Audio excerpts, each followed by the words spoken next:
Hello and welcome to AP Psychology. I'm Miss Lee, and in this video we're going to be starting a new unit, Unit 4, Learning. We have several learning targets. I'm going to let you go ahead and pause the video here so you can look over them and make sure that we are staying on track. If you haven't done so already, go ahead and grab your notes and let's get started.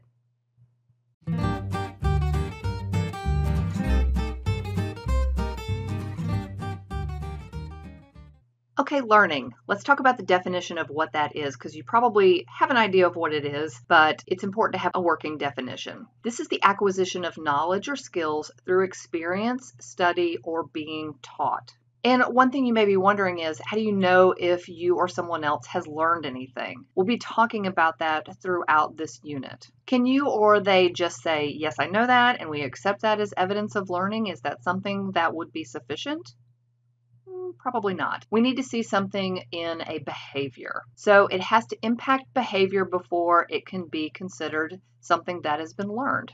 This is just a reminder that the concept of learning and the behavioralist theory is completely intertwined. You can't really say anything about learning or behavior without a reintroduction of the behaviorists, and they will have a lot to say about how we learn.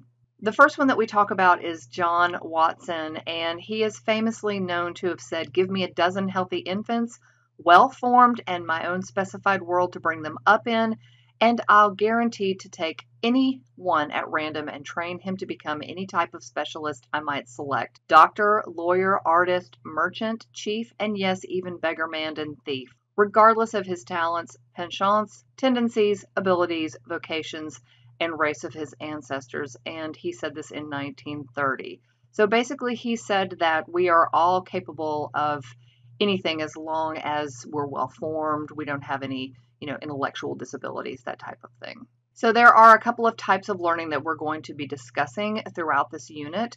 The first one is conditioning. This is the process of training or accustoming a person or animal to behave in a certain way or to accept certain circumstances. And we have classical conditioning. This is the first type of conditioning that we'll talk about. This is a learned process that occurs when two stimuli are repeatedly paired, one of which naturally exists, until the subject responds to the originally neutral stimulus. We'll get into what that actually means. And then we have operant conditioning. This is a learning process through which the strength of a behavior is modified by reinforcement or punishment. And there are some very specific definitions of those terms that you'll need to know to be able to apply these concepts. And while these two are the major concepts that we'll be covering in this unit, there are other important types of learning that we're going to be discussing as well, like insight learning. This is a form of cognitive learning where the problem solving occurs through means of sudden reorganization or perception. It's like the light bulb goes off. This is the use of one or more of the combining of two previously and separately learned skills to solve a new problem. So this is something that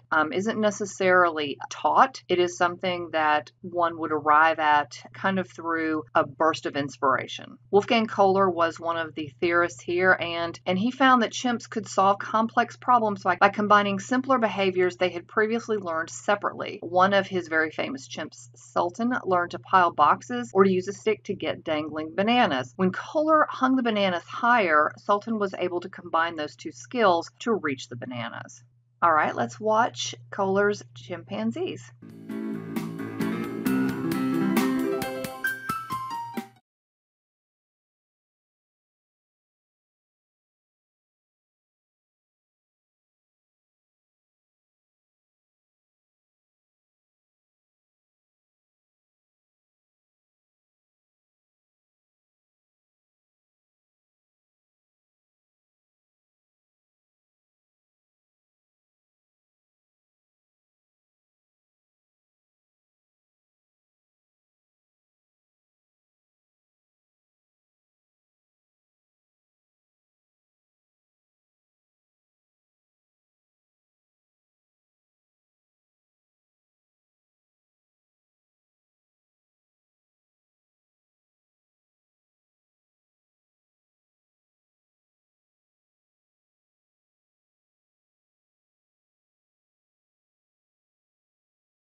So in this clip, you see the chimpanzees combining those two simpler skill sets to solve a unique novel problem.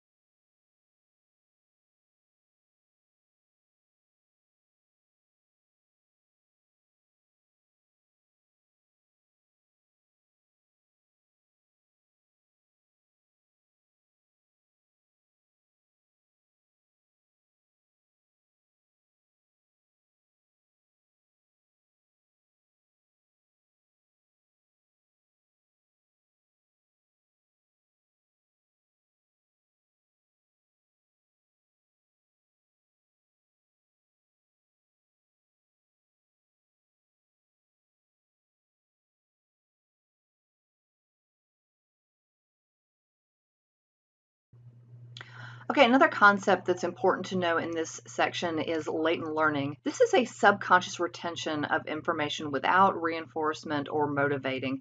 This is learning without realizing that you're learning. And in latent learning, one changes their behavior only when there is sufficient motivation later than when they subconsciously retain the information. So it is reinforced and the learning really comes to life and is very much exaggerated in comparison to when it wasn't being reinforced. Edward Tolman found that rats who had explored a maze prior to being reinforced could then navigate the maze better when reinforcement was presented. So if they had had time to just casually explore, check out the maze without having any type of reinforcement, they were then able to learn the maze much better when compared to other rats when reinforcement was offered. So rats would explore the maze with the entrances and exits closed and no reinforcement given. The researchers then timed the rat speeds going through the maze, and rats who had explored first had faster times even though they weren't rewarded in their exploration. Edward Tolman came up with this idea of what we call a cognitive map or a mental representation of the layout of the maze. And we're going to talk a little bit more about that when we get into cognition. This is basically because the normal route was blocked, the rat found an alternate path. And a real life example would be if you've ever tried to drive, nobody had to show you how to steer a car. Chances are you were able to sit down in the driver's seat and pretty much figure out how, the actual driving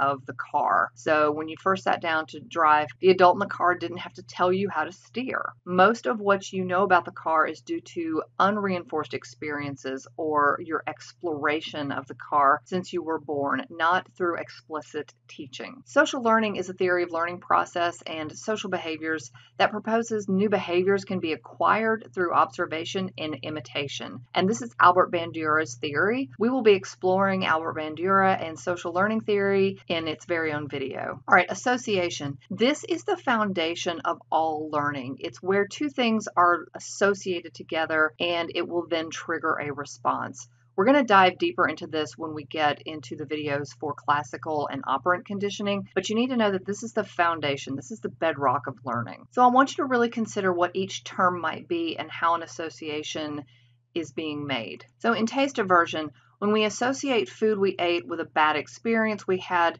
with that particular food, like food poisoning. If you've ever had food poisoning, you may know what I'm talking about. It was a very long time until I could eat mayonnaise again after I experienced food poisoning related to mayonnaise. And now you might be repulsed by that food.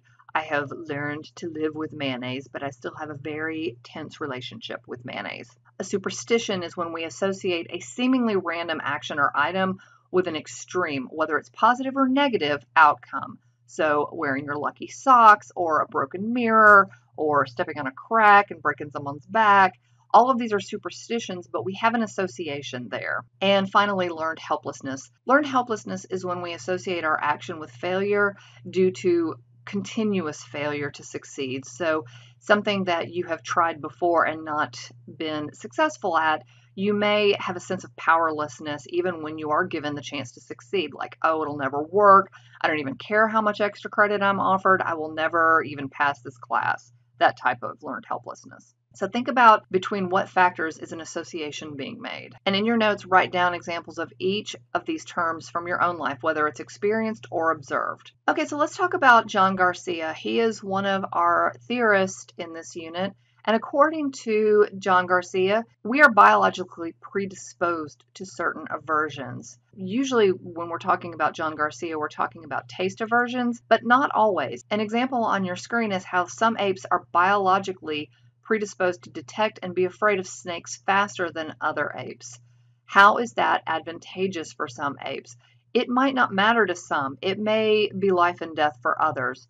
So there's a biological predisposition for these apes to have an aversion to certain things. Another term is biological constraints. Although some are predisposed to make certain associations, there's just some things that certain species cannot learn biologically. Humans cannot learn to fly. No matter how much we try, that I know of, we cannot learn to fly. And then you have an instinctual drift. This is when a species reverts back to its unconscious or automatic behavior that is kind of counter to attempts at operant conditioning.